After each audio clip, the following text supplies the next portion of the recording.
What's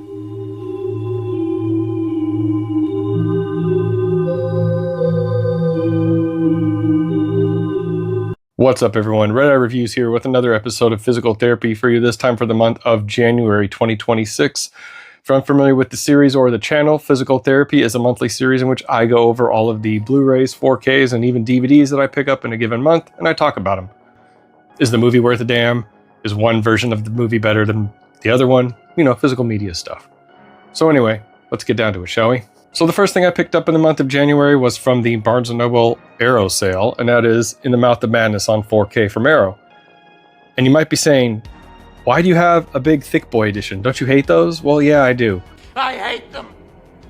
Actually, I do hate them, but with this movie, I just couldn't wait. I had to have this on 4K, and I couldn't wait for the standard edition to be released. Well, with that said, I took it out already. That's what she said. And now it sits on my shelf like this.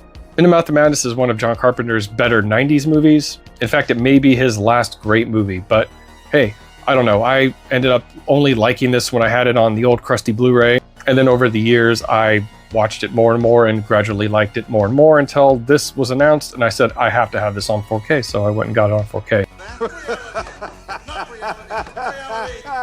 The next thing I picked up in the month of January is Dogma on 4K from Lionsgate. Now, I know there's a super duper edition of this, and you could spend a whole lot of money on that. Thankfully, I only spent $29.99 on the standard edition. You did what? But it could be worse. It could be a Lionsgate only limited edition on their website in some big rectangular box that doesn't even fit on my shelf. I'm just really glad they made a standard edition of this and it wasn't too expensive. I think Dogma is one of Kevin Smith's better films, and it's a little bit more grand, a little more fantasy, a little more out there. Deals with religion. Whoa! The transfer on this, I think it's pretty good. I'm actually coming from the original Dogma on Blu-ray, which was sought after for so many years and worth so much money on eBay. Now it's worth like nothing. So this, I would go with this because this has all the special features on there. It doesn't take anything out. As far as I know, it basically is the one you want to get if you want a like standard no frills edition of this. Highly recommended, but I will say the transfer on this isn't like demo worthy. It's not going to blow anyone's minds like with how great it looks. It's serviceable. It's great. It's fine. Fine. It's definitely an upgrade from that Blu-ray that I just threw down on the ground, but your mileage may vary if you already have that Blu-ray and if you're happy with that one. But if you feel like an upgrade is worth it, I don't know, you could do a lot worse because this is a pretty solid edition of this, so worth picking up. It was worth every penny. And of course, in January, I went back to Barnes & Noble for the Arrow sale and picked up Dark City on 4K. I just had to have this in the standard edition because that limited edition was gone within, I don't know, was it weeks, days, whatever it was. So I was waiting for a long time for this to come out. This is something I haven't seen, God, since it came out in probably the mid-90s. I watched it on VHS, rented it from Blockbuster. I honestly haven't seen it since. Are you serious? But now that I have this on 4K, I'm a little bit more motivated to check this out. This is a great little mid-90s neo-noir thriller. It's kind of a cyberpunk thriller, if you will. Alex Proyas, who directed Knowing and The Crow, did a really good job with this. And I remember loving this back when I saw it, but I have not seen it since. I think it's worth the respin, and I definitely need to see it again with these old eyes and see how it fares now. I think it'll hold up. I can't tell you what the picture and audio quality on this is going to be because I haven't seen it, but the movie itself, from what I remember 30 years ago, You're really old. highly recommended. Well, you know, Blu-ray collectors always say that once they buy a Blu-ray they've been waiting to get, the 4K is announced the next day. That's pretty much what happened to me when I bought Blade on 4K. Right after I bought this for really cheap, they announced the Blade trilogy on 4K, which I knew they were going to do, but I was tired of waiting, so I went and picked this up. This is a huge upgrade over that old crusty Blu-ray. That old Blu-ray is old and crusty. Crusty! And that Blu-ray is crusty, trust me. But you want a cookie? So this is an upgrade even if I only watched it once. Hey, it was like $10, so worth it, even though I gotta shell out more money in the future for that trilogy set. Because I'm sure it'll be a trilogy set. They won't announce just these individually. No, because they want you to buy that trilogy so that in turn you have paid for that crappy third one, which they, paid money to license. So yeah, if they licensed the third one, they wouldn't make their money back on it because no one would fucking buy it. The first two Blade movies I can highly recommend if you are new to the genre or just looking for some cool Wesley Snipes movies you haven't seen. Wesley Pipes. Yeah. Well, next up, I had to go the import route on this one, and I picked up Predator 2 on 4K from 20th Century Fox. It's Disney. Now, you might be thinking, why did you get this on 4K? Well, I had to get it this way because the only other way you can get it, That's what she said. No. just like with Blade, is you get it in a big box set with a bunch of other movies you don't care for. So there is like the Predator, like 5-movie edition, but that comes with Predators and The Predator, and I really just want the first 2 movies on 4K, and that's what I got. So yeah, I paid a little bit more money to import this and get it as a single edition, but in my mind, totally worth it. The disc is the same as what's in that 5-movie monstrosity. Monstrosity. The disc in here is the same as the disc in that 5-movie set, whatever. So you're not missing anything if you get that or if you get this one.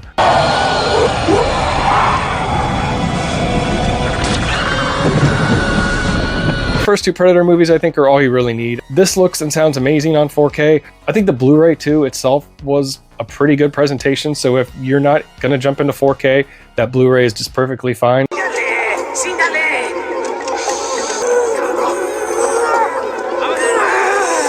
Alright, so I went back to Barnes & Noble one last time during the month of January, and I picked up Deep Blue Sea on 4K, the standard edition. Dude, Deep Blue Sea. Deep Blue Sea is something I think is just like the definition of a popcorn movie. It's silly, it's loud, it's bombastic. It's not meant to be taken seriously. It's literally just action fun. Deep Blue Sea! They ate me! A fucking shark ate me! I saw this back in the summer of 1999, and I have vivid memories of going to watch it with my friends. In fact, we watched like almost every movie that came out in theaters that year in that summer. No shit. I still say to this day the 90s were the last great decade for a lot of things, especially movies. Yeah, you and everybody else. Arrow's presentation of this is very well done. Of course, it's Arrow, so no complaints in that department. No shit. It is a leap and bound over that old Blu-ray, so if you're looking to upgrade, it is a worthy upgrade. I don't know what else to say about this other than it's just, you know, turn your brain off popcorn movie fun from the 90s.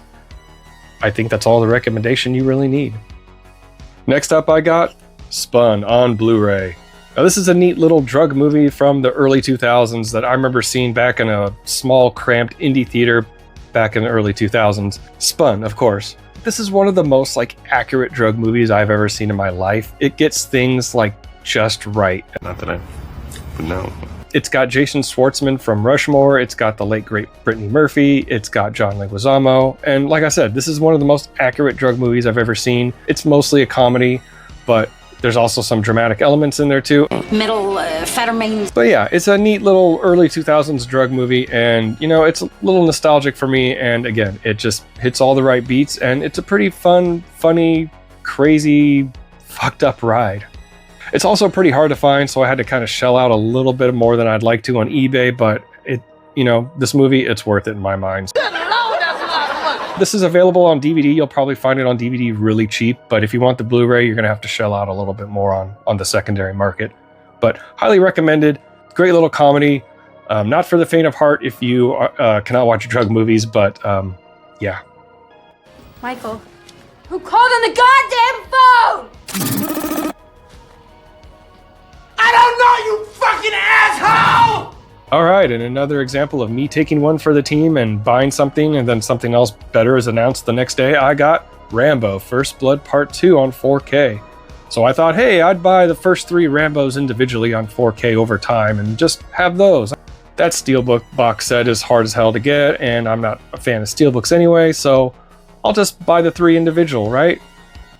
Wrong. Then Lionsgate had to go announce a big box set that has Dolby Vision for the first 3 Rambos, and Dolby Vision on First Blood alone is enough for me to be interested, but for the meantime, I got Rambo First Blood Part 2 on 4K. Survive a war, you gotta become war.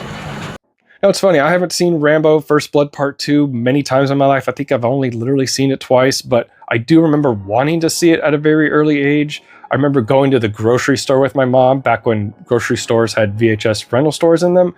Are you serious?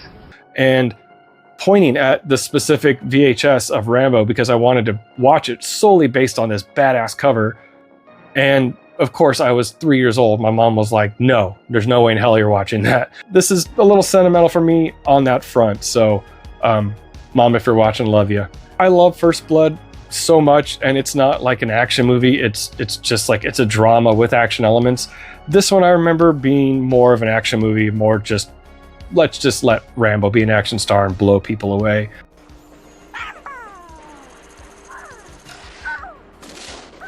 Next thing I picked up in the month of January is One Battle After Another on 4K from Warner Brothers. Woke! Woke! Now this is something I saw back in the Vista Theater when it came out in September, and I had a really good time at that showing. And, you know, the spirit of cinema was in the air, and everyone was abuzz about VistaVision and, you know, Paul Thomas Anderson's new movie and blah, blah, blah. Blah, blah, blah. No habla español. And while it was a great experience, over time the movie has kind of like soured on me. It's not like the worst thing in the world, but it's not the best movie Paul Thomas Anderson has done. Not by far. By a long shot! It is woke as shit, and that is a little annoying, but at the same time I try and watch it and like don't let those elements really creep in as much as the movie really forces that upon you. You take it. You take it. Oh, take it. It is a very well-made film, and that's why I will defend it in that aspect. Now, whether the movie itself is for you or not, that your mileage may vary. Now, I did a review about this disc on my channel, and I will say that the one thing I wanted to really put forth now is that it's really shitty what Warner Brothers did with this movie. Now, I'm not going to buy the Steelbook, but apparently the Steelbook has all the special features, and that Steelbook is expensive, hard to find, and there's just people who just don't like Steelbooks like me. What? No. The thing that sucks is that this was released and this is a bare bones disc. It has nothing. Doesn't even have a fucking trailer on it. This bitch disgusting. And as much as I like what Warner Brothers usually does with their catalog titles, I think this, for physical media, was a bad mistake by them, but I think it is pretty shitty to put all the special features on an overpriced Steelbook. I just think it's a way, basically, of the studios to squeeze more money out of you. So I care about the movie, and that's all I got right here. I don't need to buy this ever again. So I'm good, Warner. We're good. No more lunatics. All right, next thing I have is a little bit more of a happier thing to talk about. I picked up Bill and Ted's Most Triumphant Trilogy. I almost forgot what it was called there. Basically, this has all three films. It has Excellent Adventure, Bogus Journey, and Bill and Ted Face the Music, all on glorious 4K. There's the back. No way. So I was looking through Blu-Ray.com one day, and I thought, you know, I need the Bill and Ted movies on 4K, and I really just cared about the first two because that's the two I love the most. I grew up in the 80s and 90s, so of course I love those movies. But yeah, I wanted to get those, and this was actually cheaper the way it all worked out for me. So I just picked this up, and plus I don't have to, you know, lose shelf space. I just put it up top with the rest of the box sets. So I did get a chance to watch the first two movies and check out their quality, and I'll say they look great. They're not demo worthy. They're not going to blow anyone away. They're not huge upgrades over the Blu-rays that you probably might have from Shout Factory, but they're pretty damn good. If you're a big Mega fan, get this, but if you're a big Mega fan, you probably already have this. Highly recommend Bill and Ted on 4K from Shout. And if you're just a moderate fan, the Blu-rays will do too. When we lost Rob Reiner, I went and watched some of his films that meant something to me growing up. Stand By Me, Misery. And then I decided to watch something of his that I never thought I would watch in my entire life because it was always branded a chick flick. But I decided to watch it anyway, and that was When Harry Met Sally. He's gay!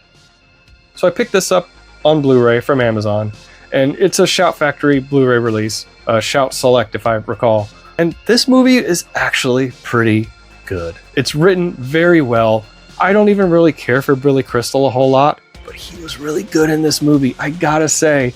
And Meg Ryan, you could see why she was America's sweetheart of the 80s. They have a chemistry, and this movie really, really works. In fact, I'm just kind of upset now that I didn't see it earlier in my life, so I had to go out and buy it. There's plenty of versions of this out there. I'm sure they're fine, but I had to get the best, so Shout Factory only has a Blu-ray, so I picked this up. It's one of those where even if they announce a 4K tomorrow, I'm not going to run out and upgrade it because I'm sure this Blu-ray is going to do just fine. Unless you have to have When Harry Met Sally in fucking 4K. Oh, God. I'll have what she's having. Next up, I picked up something that I haven't even seen since the early to mid 90s, and that is Akira on 4K.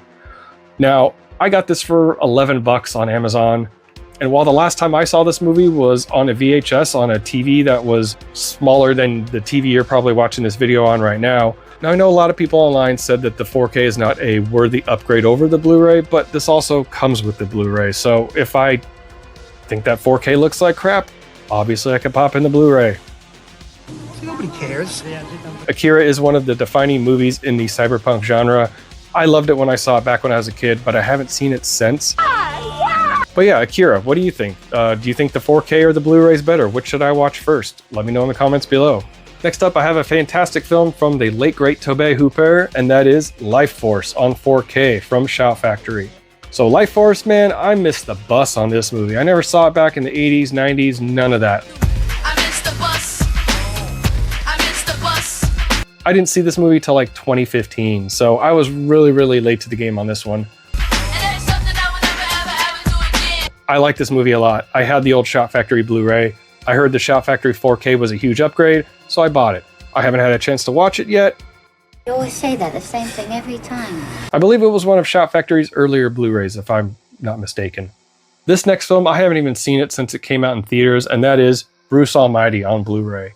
So this is what I remember maybe Jim Carrey's like last really great movie, last great like starring vehicle.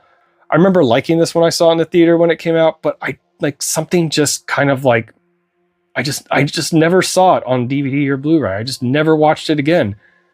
Hey, cool. Whatever you say, man. Sorry, you're the man, the dude in the chair. I mean, I saw this back when it was in theaters and I liked it enough, but I just never really saw it again after that. Like no DVD, no Blu-ray, nothing. So with comedy like coming to an end, I thought to myself, why not pick up some more Jim Carrey comedies? I remember this being like $3 or $4. It's easy enough to find on the secondary market. Wrong. Stores like Rasputin Music and Movies. Yeah, I'll find it there for like $3. Good, great, grand, wonderful. Well, I eventually did find it there, but it took me a couple of months looking because it was popular. People were buying comedies again. The secret's out, and physical media is like more and more popular every day. Plus, you have the people who are trying to capitalize on that by scalping a lot of the harder to find stuff. Scalper? Did you call me a scalper? I really want to see this again, and now that I have it, it's a lot easier. So again, I don't have to wait for it to come on some streaming service and be in the right mood and everything. I can just be in the right mood and grab it off the shelf and watch it when I want to. I don't like to be told what to listen to, when to listen to it, or anything. I'm really glad to pick this up on Blu-ray. I hear the transfer on this is actually pretty horrible, but it's either that or you buy the DVD. There's no 4K of this, there's nothing. So, I mean, the Blu-ray was $3. Why not? Back to you, fuckers! One thing I really hate about Disney lately is that they're releasing a lot of their catalog titles on 4K on steelbooks, and they're costing upwards of $40. That's a lot of money. I'm not on board with that. So the way you get around that is you go on eBay and you look for it from the UK, and you can import a standard version. So I did that with Edward Scissorhands, just like I did with Willow, just like I did with Tombstone. Edward Scissorhands is one of Tim Burton's best films. It's probably like the most Tim Burton-y movie I can think of because it's just oozing with his style. Oh, really? The Blu-ray of this is crusty, but I think, you know, it's still like a fine way to watch the movie. It's not like, you know, it's not going to burn holes in your eyes. It's still okay, but this one I had to upgrade. This one is very special to me. I have some really good memories of this. I remember sort of a family issue going on, and my dad and I left the house to go see a movie, and I think it was just to get out of the house, and this was the movie we went and watched, and it was just utterly magical, and it took me out of, you know, the crap of the real world and just made me, you know, just escape into a movie that was just pure fantasy and pure fun. It's a pretty awesome movie. I mean, it's got Johnny Depp, Winona Ryder, Tim Burton directing. I mean, it's Edward Scissorhands. If you don't know about this, what the hell are you even doing? The 4K of this, though, I have not had a chance to check it out. Why am I not surprised? But it's something I usually watch mostly in the winter because that's when I recall watching this with my dad. So as we get like closer to Christmas, I usually watch this one. But I'm anxious to see how that transfer is. I think it's going to be pretty good. We'll see. We will see. Next up, I picked up one of the films about Hunter S. Thompson. Jesus, God almighty, look at that bunch over there, man. They've spotted us. No, not that one. I picked up Where the Buffalo Roam on Blu-ray from Shout Factory. This is something that went like really hardcore out of print right about the time Shout Factory like did their whole like closing sale and, you know, turned everything over to Grove. I don't know why this went so high in price over the internet, but I found one on eBay that was moderately priced, and I figured why not. Now, this is not Fear and Loathing in Las Vegas. Hell, it's not even close to Fear and Loathing in Las Vegas. By a long shot! It's a far more inferior movie, but it's still enjoyable. You sure about that? You sure about that? But at the same time, it's actually kind of boring. You be the judge on that yourself, but all I can say is Bill Murray basically plays Hunter S. Thompson, and that was the big hook for me. Okay, that's not instilling confidence. I had this on DVD for a long time, and I mean, that thing was, I mean, you talk about Blu-rays being crusty, that thing was crusted over. Gross. That DVD was garbage. Garbage, Kimmy. I had to, I don't know. Something in me just said, upgrade it. You may not get a chance to do this again. It may only go higher in price. Who knows? Move along. Move along. All right, my last 4 titles I picked up at Rasputin Music and Movies. And I decided to pick up some stuff that was like kind of out of print, a couple of hidden gems. First, I picked up Unhinged on Blu-ray, starring Russell Crowe. Now this, to me, it's basically a chase movie where Russell Crowe got road rage and goes chasing after a woman.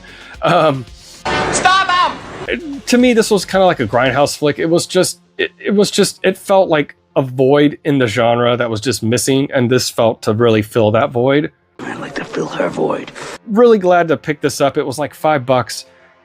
It's a hidden gem in the fact that like you're gonna have a good time watching this because it's kind of over the top. It's crazy. I haven't seen it in a while, but again, it's something I want to check out soon. Oh, will someone please stop him? This movie is Unhinged. You unimaginable bastard. And the next one I picked up from Rasputin was The River Wild on Blu-ray. So this is a little hidden gem that I remember seeing on video shelves back in the day on VHS and never really paying attention to it because the cover looked kind of generic. It was this cover here. But then a buddy of mine recommended it out of nowhere to me. And I was like, dude, how did you know that I've kind of like been curious about this movie? Then he told me, this is actually a pretty decent little thriller. Okay, checked it out. And he was right. Thank you, Jesse. Meryl Streep and her like family are going on this like river rafting trip. She's really good at it. Kevin Bacon and somebody else are like criminals and they need to like escape the law. And so they go to these guys and kind of like hijack their boat and, you know, hey, take us with you kind of thing. So, you know, it's kind of a basic plot, but man, this is a neat little like tightly wound thriller. I almost didn't buy this and I'm glad I did. It was like $7. How could I resist? You can't. You just can't. Oh, and it was directed by Curtis Hanson, the guy who did 8 Mile and LA Confidential. If you want a mid-90s thriller, get The River Wild. It was the year 2000 and I had just gotten over a really bad breakup and my buddy said to me, let's go watch a movie and make you feel better. I said, all right, what are we going to go watch? And he said, The Ninth Gate. So I picked up The Ninth Gate on Blu-ray from, well, Lionsgate. And, you know, this is a movie directed by Roman Polanski. Stop him! Okay, this is a movie directed by the guy who directed the great Rosemary's Baby. The Ninth Gate stars Johnny Depp. Stop him! Who plays a art dealer or a book dealer or something like that. And he is dealing with the devil, basically. And he said, I'm here to do some devil shit. And that's kind of all I remember about this. This is a slow burn. I think now if I watched it, I might fall asleep. But hey, let's face it, I'm old. I fall asleep watching any movie. Stand up straight when you're talking. Why the fuck would he say that? All right, and the last movie I picked up in the month of January on physical media is Jennifer's Body on Blu-ray from Fox. Well, now Disney. I am still socially relevant. This was something I enjoyed a lot when I saw it. I didn't think I was going to like it at all, but I really enjoyed it. And it became kind of a cult classic over the years. And I could just see this like being harder and harder to find. It was actually kind of relatively easy to find, and it was only like $5 or $6. So how could I pass that up? You can't. Megan Fox, turns in a really great performance in this. She plays like the queen bitch, and she does it very, very well. I'm really glad to pick it up for oh so cheap, because I'm sure it'll be online for like 30 bucks within no time. Does that make you horny?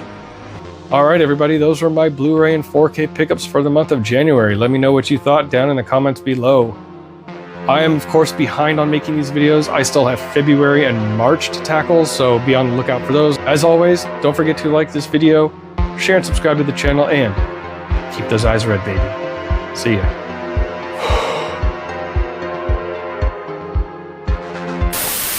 99.9% of what's called activism is really personal exhibitionism and brand maintenance in disguise.